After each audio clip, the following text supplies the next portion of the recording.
Hi, thank you for watching this. My name is Silvana Gitani and I want to talk to you about a tool that I've created to manage pain and to track pain. So you know how patients come in and they talk about their arthritis, osteoarthritis and rheumatoid arthritis, and we need to track the pain over time. We need to evaluate the pain. Most of them say, oh, it hurts a lot, or oh, it's not too bad. But what does that really mean? So this tool is going to help us and help you to assess pain and actually track it over time. So I'm going to go through how to use it, and thank you so much for watching. The reason I picked arthritis is because arthritis pain can actually affect people significantly to a point of severity. We're not just talking about a bit of pain. Sometimes pain is so crippling, they can't open a jar, they can't close the door of a car, they can't walk to the letterbox. So really all these examples are how pain affects our patients every single day, which is why I've picked. There's rheumatoid arthritis, which is autoimmune, and there's also osteoarthritis, which is the joint pain where the cartilage is really worn off and then the joints kind of hurt. A little bit less severe, but pain is pain, and that's why this tool is so good, because we are assessing the extent of the pain and the nature of the pain and how long, and also what treatments are working. The problem with pain is that pain is invisible, so that's why this tool is so valuable. And a lot of our patients are stoic, which means they go, oh yeah, it's fine. Oh no, it's fine. You know, how are you going? Oh, I'm good.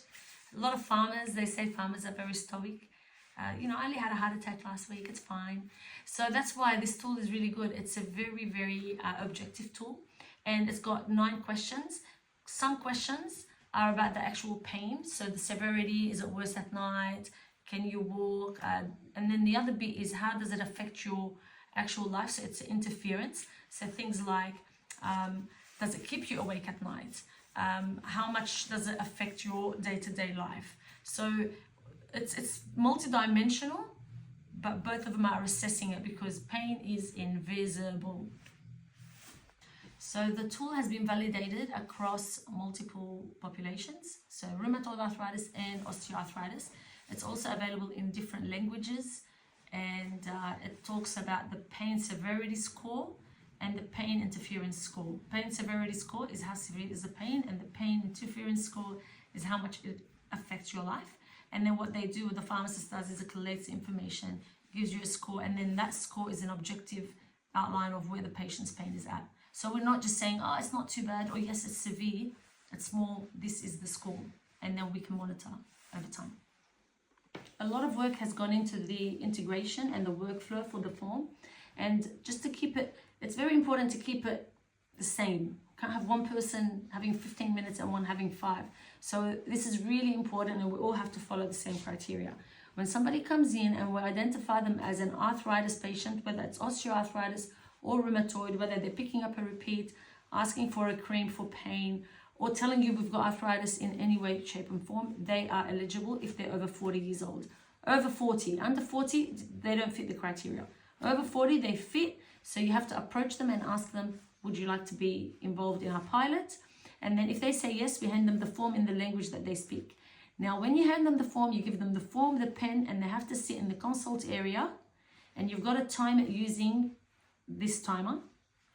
But then when you give them you time them, but you don't tell them you're going to time them. This is an independent variable that we are looking at, and you leave them in there. You do not help them with the questions. If they say to you, what does this mean? Yes, you can explain what it means, but you can't answer any questions.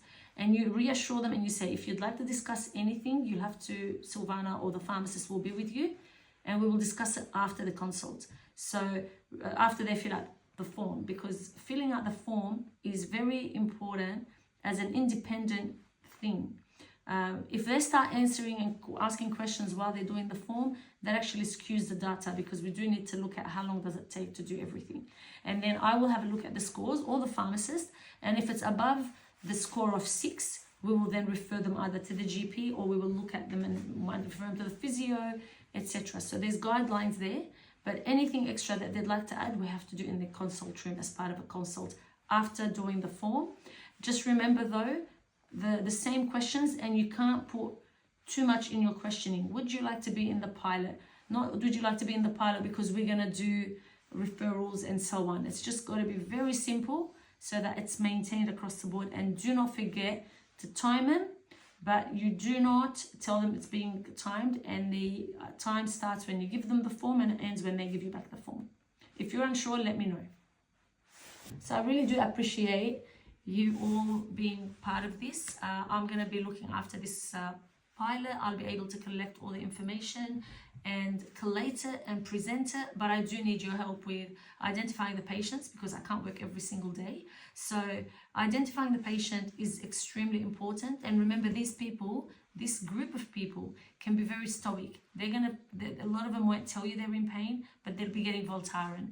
They won't tell you they're in pain, but then they'll be struggling to open their purse to pay for their credit card or to pay for things. So just be very mindful. Anyone who is over 40 who has arthritis, rheumatoid or osteo and fits the criteria, please offer them the form, the tool.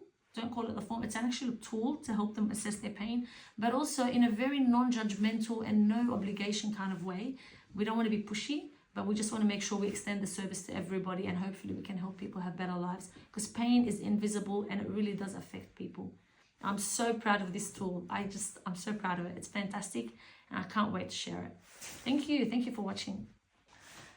And of course, there's a completion time. So if the first time it took them 18 minutes, for example, to fill out the form and to get the consult, the next time we wanted to see it much less, 10 minutes, not too long. And that's because the more they do something, the more they're familiar with it, and they're going to be less stoic. They're going to get straight to the point. They're not going to say, oh yeah, I'm fine.